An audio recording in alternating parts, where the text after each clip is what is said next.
요즘 동네 뒷산이나 공원에 가보시면 신발을 벗고 흙길을 걷는 분들을 아주 쉽게 마주치게 됩니다. 바야흐로 맨발 걷기 열풍입니다. 아마 이 영상을 보고 계신 여러분도 나도 한번 해볼까? 혹은 이미 하고 있는데 이게 정말 효과가 있는 걸까? 궁금해하고 계실 겁니다. 어떤 분들은 불면증이 사라졌다고 하고 어떤 분들은 평생 달고 살던 관절 통증이 줄어들었다고 합니다. 반면에 의학계 일각에서는 감염 위험이나 발 부상을 우려하며 주의를 당부하기도 하죠. 도대체 흙길 위에서 우리 몸에는 무슨 일이 일어나는 걸까요? 단순한 플라시보 효과, 즉 기분 탓일까요? 아니면 우리가 몰랐던 인체의 비밀이 숨겨져 있는 걸까요? 오늘은 막연한 믿음이 아닌 과학적인 근거와 팩트를 기반으로 맨발 걷기, 어싱의 진짜 효과와 중장년층이 반드시 지켜야 할 안전수칙까지 깊이 있게 파헤쳐 보겠습니다. 신발끈을 풀기 전 꼭 알아야 할 내용들입니다. 끝까지 보셔야 해요.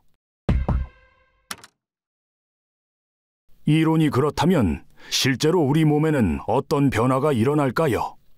특히 혈관 건강과 면역력이 떨어지기 시작하는 40대 이후 중장년층에게 나타나는 핵심적인 변화를 세 가지 측면에서 깊이 있게 분석해드립니다. 첫 번째, 제타전이 상승과 혈류 개선 효과입니다.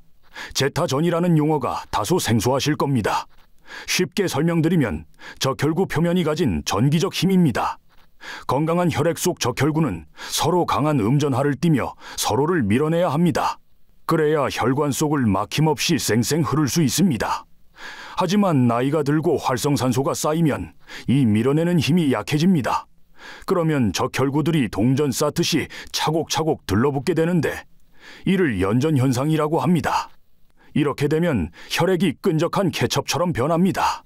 좁은 모세혈관을 통과하기 어려워지고 혈압은 오르며 혈전이 생길 위험이 급증합니다. 미국 심장 전문의 스티븐 시나트라 박사의 연구에 따르면 맨발 걷기를 40분 이상 지속했을 때 적혈구의 제타 전이가 평균 27배 상승했다고 합니다. 서로 엉겨붙던 적혈구들이 떨어져 나가면서 혈액이 묽어지고 맑아진 혈액이 뇌와 심장으로 원활하게 공급되는 것입니다. 고혈압 약을 드시는 분들이 맨발 걷기 후 혈압이 안정되는 이유가 바로 이 과학적 원리에 있습니다. 두 번째, 만성염증의 진압과 통증 완화입니다. 이유 없이 여기저기 쑤신다는 분들 많으시죠? 의학적으로 보면 이것은 몸 어딘가에서 염증 전쟁이 벌어지고 있다는 신호입니다. 염증 부위는 활성산소가 집중적으로 발생하며 열을 냅니다.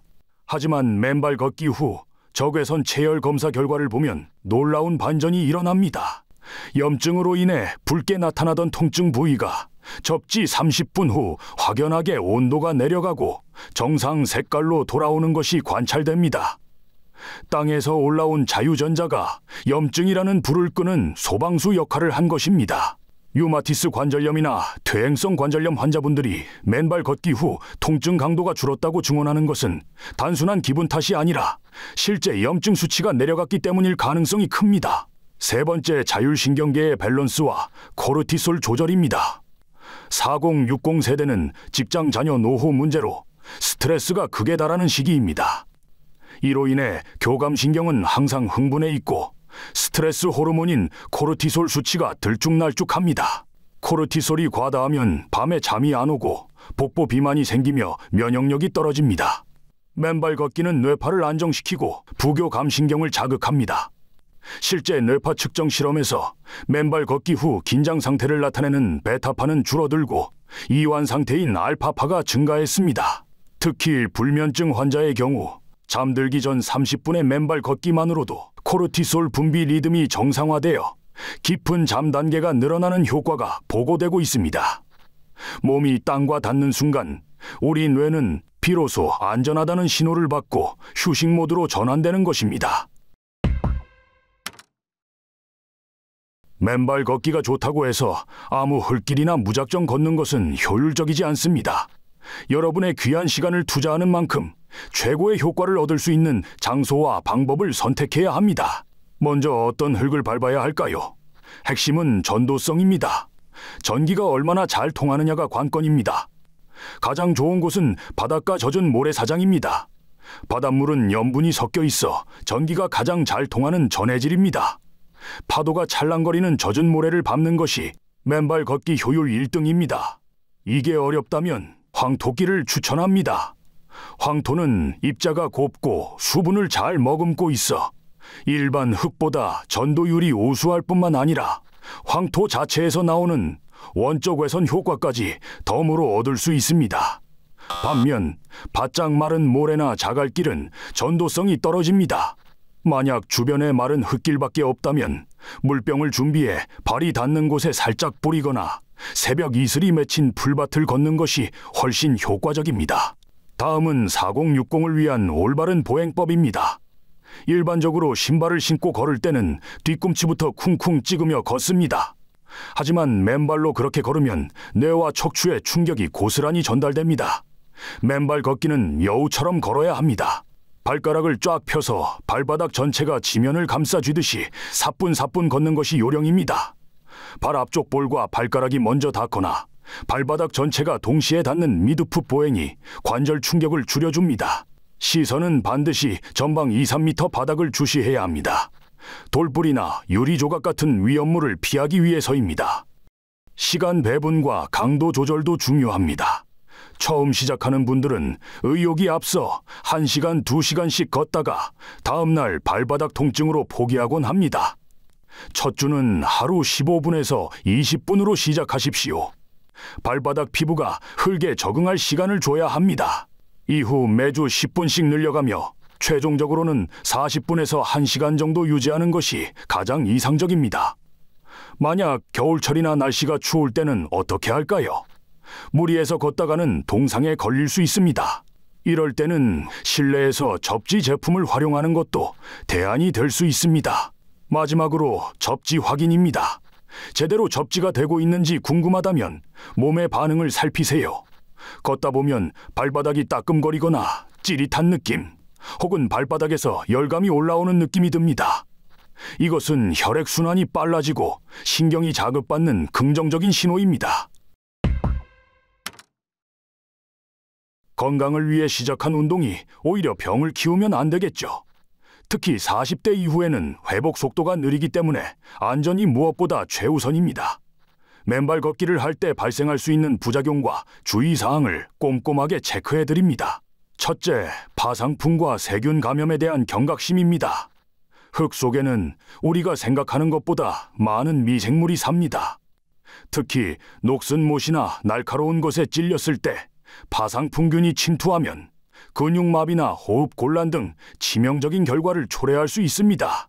맨발 걷기를 결심하셨다면 오늘 당장 병원 수첩을 확인하거나 내과에 방문해 파상풍 예방주사 접종 기록을 확인하십시오.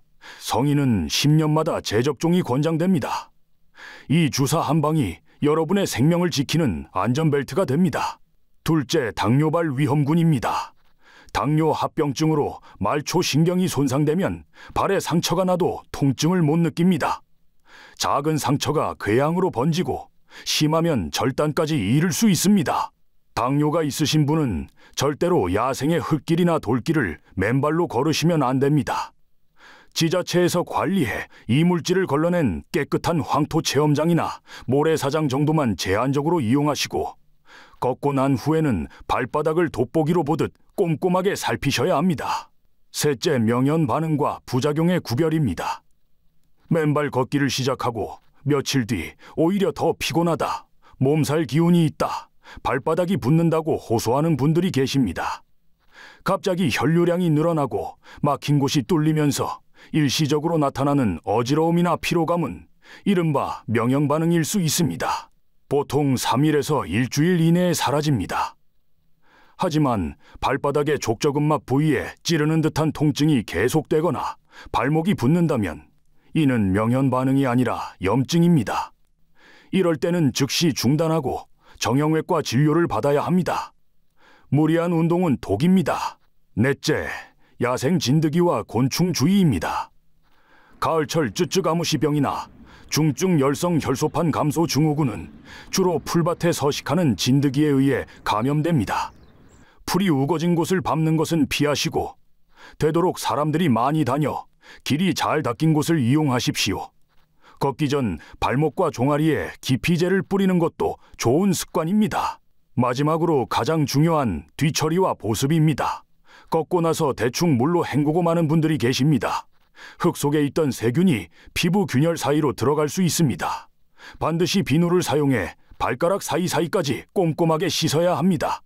그리고 더 중요한 것은 보습입니다. 중년의 발 뒤꿈치는 쉽게 갈라지고 트기 마련입니다. 갈라진 틈은 세균의 고속도로와 같습니다.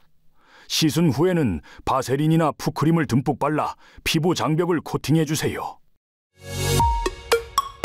오늘 우리는 맨발 걷기의 과학적 원리부터 실질적인 효능, 그리고 무엇보다 중요한 안전수칙까지 꼼꼼하게 살펴보았습니다. 신발은 인류를 보호해준 고마운 도구지만 동시에 우리를 자연으로부터 격리시켰습니다. 하루 30분 신발을 벗고 땅의 기운을 느끼는 시간은 어쩌면 가장 돈이 들지 않으면서도 가장 강력한 영양제일지도 모릅니다. 하지만 기억하십시오. 과유불급입니다. 남들이 좋다고 해서 무리하게 따라하기보다는 내 발의 상태와 건강 컨디션에 맞춰 천천히 시작하는 지혜가 필요합니다. 이번 주말 가까운 흙길을 찾아 잠시 지구와 악수를 청해보는 건 어떨까요? 물론 안전하게 말이죠. 오늘 영상이 여러분의 건강한 삶에 작은 이정표가 되었기를 바랍니다. 저는 다음 시간에 더 알찬 건강 정보로 찾아뵙겠습니다.